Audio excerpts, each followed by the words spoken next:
connection for this pressure. I've been recommended by the guy who sold us this machine to always set the pressure at 50 or lower. It's because that's enough pressure to do. I mean, that's enough hydraulic pressure to hold everything in place properly. Sure. And then when I go back to the program paragraph, in here, let's see. I got to make sure that I need. Oh no, I know what I need to do here. So my first bend is going to be at.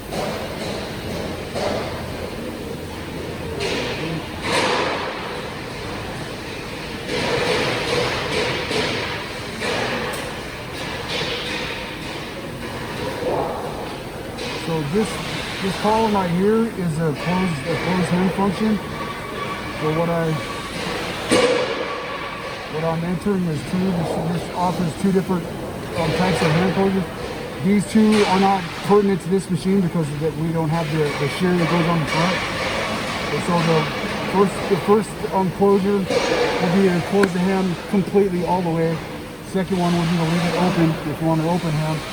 And what I actually need on this particular piece is a closed hand. But even if it can be like a teardrop?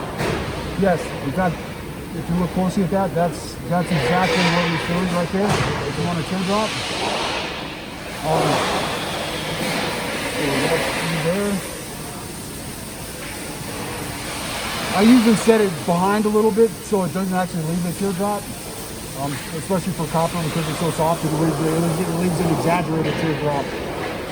So I generally will push it back a little bit. The automatic default is to bring it out by that .039. So that's what it